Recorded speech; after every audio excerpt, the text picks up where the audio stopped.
আসসালামু আলাইকুম ওয়া রাহমাতুল্লাহ। সবাই কেমন আছো তোমরা?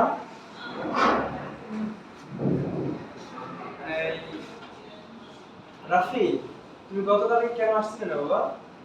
তোমাকে কালকে ক্লাসে দেখছি না। আমি তো অসুস্থ ছিলাম স্যার। আচ্ছা, এখন সুস্থ আছো? জি স্যার। আব্দুল্লাহ, তুমি দাঁড়াও, একটু এই পাশে এসে বসো। হ্যাঁ হ্যাঁ, গুড। ওকে, ঠিক আছে বাবা। আরে তুমি দুষ্টুমি করবে না ক্লাসে। হ্যাঁ, তুমি ভালো ছেলে, ক্লাসটা সুন্দরভাবে দেখবা। ওকে, সুপ্রিয় শিক্ষার্থী, welcome to Islamic religion class. Today we will learn about যাকাত। ওকে,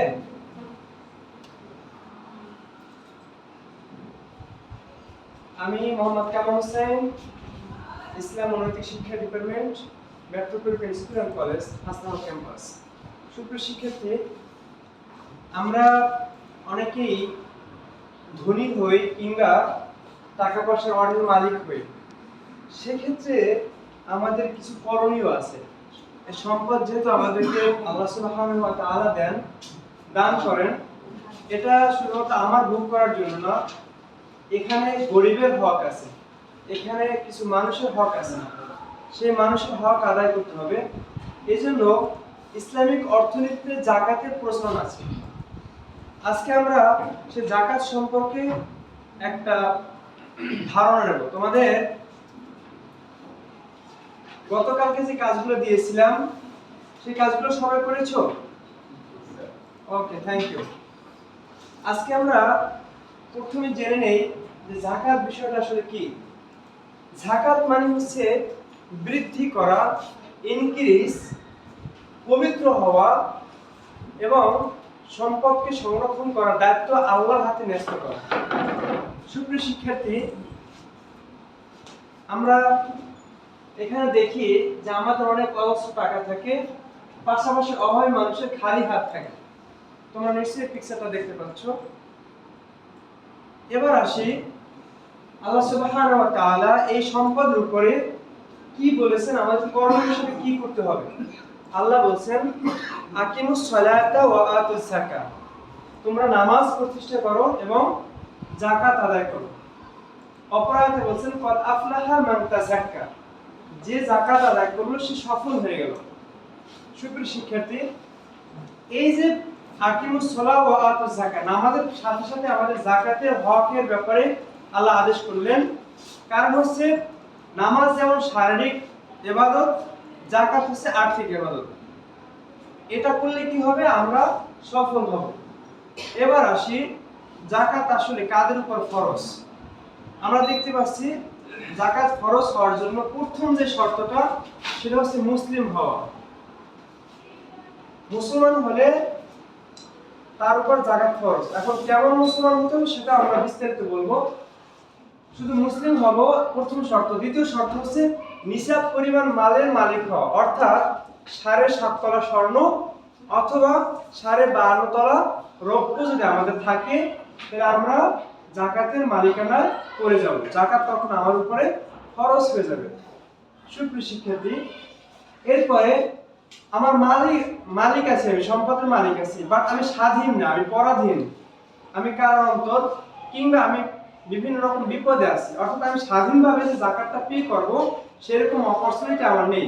সেক্ষেত্রে আমার উপর যাকাত খরচ হবে না। তাহলে আমরা 3 নম্বর শর্ত পেলাম, স্বাধীন হতে হবে, মুসলিম হওয়া, তারপর হচ্ছে নিসাব পরিমাণের মালিক হওয়া, আর একটা হচ্ছে স্বাধীন হওয়া। এবার আসি প্রাপ্তবয়স্ক হওয়া, বালেগ হওয়া, যেটাকে আরবিতে বলা হয় বালেগ হওয়া। বাচ্চাদের উপরে যাকাত ফরজ না। তাহলে আমরা বুঝতে পারলাম যাকাত কার উপর ফরজ। সবাই বলো, যাকাত কার উপর ফরজ? বালেগ হওয়া বা প্রাপ্তবয়স্কদের উপর যাকাত ফরজ। ওকে, এবার আসো যে আমরা এই যে শর্তগুলো দেখলাম, এই শর্তগুলো যদি হয় তাহলে আমার উপর কি হবে, যাকাতটা ফরজ হবে। এই যাকাতটা যদি আমি পে করি তাহলে আমার সম্পদটা পবিত্র হবে। আর না হয় কাল কিয়ামতের ময়দানে আমাদের উপরে এই যাকাতের সম্পদ বিপদ হয়ে দাঁড়িয়ে যাবে, আমাদের বিপক্ষে এরা আল্লাহর কাছে সাক্ষী দেবে। এবারে আসো সুপ্রিয় শিক্ষার্থীরা, যাকাত সম্পর্কে আল্লাহ বলেন, ইন্নামাস সাদাকাতু লিল ফুকারা ওয়াল মাসাকিন আল আমিলিনা ওয়াল আলাইহা ওয়াল মুআল্লাফাতি কুলুবুহুম ওয়া ফি রিকাব আল গারিমিন ওয়া ফি সাবিলিল্লাহি ওয়া ফিস সাবিল। এভাবে আল্লাহ সুবহানাহু ওয়া তাআলা 8টি খাত আমাদের জন্য বর্ণনা করেছেন যে 8টি খাতে যাকাত দিতে হবে। এর বাইরে আমরা যাকাত দিলে সেই যাকাতটা পারফেক্ট পথে ব্যয় হবে না। এর মধ্যে একটা হচ্ছে, প্রথম হচ্ছে ফকির। ফকির হচ্ছে যার ঘর বাড়ি আছে বা চলার মতো কোনো সামর্থ্য নাই, সেই মানুষটা হচ্ছে ফকির। এবার আসে মিসকিন। মিসকিন হচ্ছে এমন ব্যক্তি যার ঘর বাড়িও নেই এবং হচ্ছে থাকা বা খাওয়ার কোনো প্রকার সামর্থ্য তার নেই, অর্থাৎ সে ছিন্নমূল এবং খাদ্যহীন। এরপরে আসি, যে ব্যক্তি যাকাত আদায় করবে, সরকারি মালিকানার অধীনে যারা যাকাত আদায় করবে, এই সমস্ত কর্মচারীরা হচ্ছে এই যাকাতের আওতাভুক্ত। প্রিয় শিক্ষার্থীরা, এরপরে আসি আমরা অমুসলিমদের মন জয় করার জন্য আমরা যাকাতটা দিতে পারবো। আমরা মনে করি যে যাকাত মনে হয় শুধুমাত্র মুসলমানরাই প্রাপ্য, না, অনেক অমুসলিম আছে যারা আসলে ইসলামকে ভালোবাসে এবং তারা অনেক অসহায়, অভাবে আছে। আমাদের সমাজের দিকে তাকাইলে আমরা এমন অনেক অমুসলিমদের দেখব যারা প্রকৃতপক্ষে নিরি ফ্যামিলি, কিন্তু তারা লজ্জায় কাউকে কিছু বলতেও পারে না, কারো কাছে কিছু চাইতেও পারে না। এমন যদি কোনো অমুসলিম আমরা দেখি, তাদেরকে খুশি করার জন্য আমরা যাকাতটা দিতে পারবো ইনশাআল্লাহ। এরপর আসি দাস-দাসী মুক্ত করার জন্য। এই যে খাতটা বর্তমানে এই খাতটা এখন আর নেই, দাস-দাসীদের মুক্তি করার জন্য একসময় এটা প্রচলন ছিল। এরপর আসি ঋণগ্রস্ত ব্যক্তি। এটা খুবই ইম্পর্টেন্ট। আমাদের সমাজে অনেক মানুষ ঋণের বোঝা বহন করে তারপর জীবনযাপন করে। সেক্ষেত্রে আমাদেরকে এই ঋণের বোঝা লাঘব করার জন্য, কমিয়ে দেওয়ার জন্য আমাদেরকে অবশ্যই কি করতে হবে? ঋণগ্রস্ত ব্যক্তিদেরকে যাকাত দিতে হবে। ওকে শিক্ষার্থী, এবার আসো পরেরটা, যে আল্লাহর রাস্তায় যারা জিহাদকারী। জিহাদ শব্দটা শুনলে মনে হয় কি জঙ্গিবাদ বা এমন কিছু একটা, যারা যুদ্ধবাজ। আসলে সেটা না। জিহাদ হচ্ছে এমন যারা আল্লাহর এই জমিনে আল্লাহর বিধান প্রতিষ্ঠা করে সমস্ত মানবকুলের জন্য একটা শান্তিময় সমাজ বিনির্মাণের জন্য যারা চেষ্টা করে, সেইখানে জঙ্গিবাদ হচ্ছে যারা ফিতনা ফাসাদ সৃষ্টি করে এবং মানুষের মৌলিক অধিকারকে হরণ করে নেয়। হ্যাঁ, এরা মনে করে যে এভাবে শান্তি প্রতিষ্ঠা সম্ভব। আসলে এভাবে শান্তি প্রতিষ্ঠা সম্ভব না।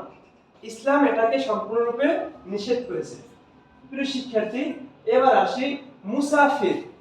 যে ব্যক্তিরা আল্লাহর রাস্তায় সফর করে, ভ্রমণ করে, কিংবা আল্লাহর রাস্তায় জিহাদ করতে গেলে সফর করতে হয়, এই সমস্ত ক্ষেত্রে আমাদের যাকাত দেওয়াটা করণীয়।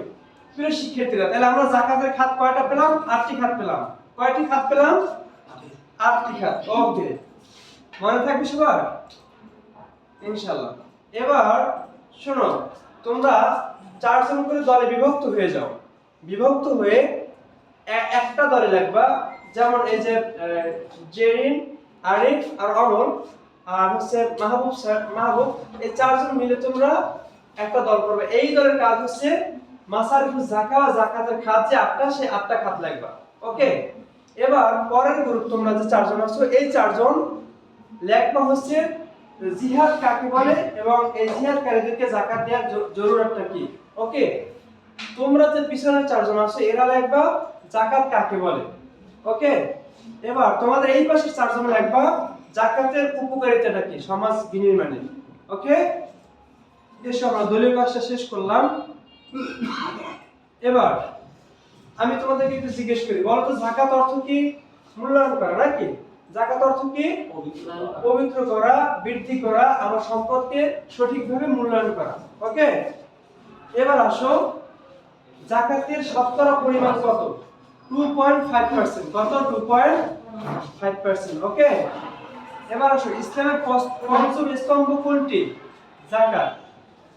ঈমান, নামাজ, রোজা, হজ, যাকাত। তাহলে আমরা পঞ্চম স্তম্ভ কোনটি পেলাম? যাকাত। ওকে, এবার আসো যাকাত দিলে সম্পদ বরকত হয় কেন? যাকাত দিলে আল্লাহ এই সম্পদের পুরো মালিকানা নিয়ে নেন, যার ফলে এমনিতে সম্পদে কি আসে? বরকত আসে। যেহেতু ওখানে অপবিত্র কোনো সম্পদ থাকে না, অন্যের অধিকার ভুক্ত কোনো সম্পদ থাকে না, এজন্য যাকাতটা পবিত্রতা বাড়াই দেয়। সুপ্রিয় শিক্ষার্থী, এবার আমরা মূল্যায়ন শেষ করলাম। এবার আসো বাড়ির কাজ। তোমাদের বাড়ির কাজ হচ্ছে এটা ডায়েরিতে লিখে নাও সবাই। যাকাত ভিত্তিক অর্থ ব্যবস্থা দারিদ্র্য বিমোচনের পূর্ব শর্ত, এইটা বিশ্লেষণ করে একটা অ্যাসাইনমেন্ট নিয়ে আসবা আগামীকাল ইনশাআল্লাহ। ঠিক আছে, ডায়েরিতে লিখে নাও। ওকে, আল্লাহ হাফিজ। আসসালামু আলাইকুম স্যার। ওয়ালাইকুম আসসালাম। সকলে ভালো থাকো, সুস্থ থাকো, দোয়া চাই। আসসালামু আলাইকুম ওয়া রাহমাতুল্লাহ।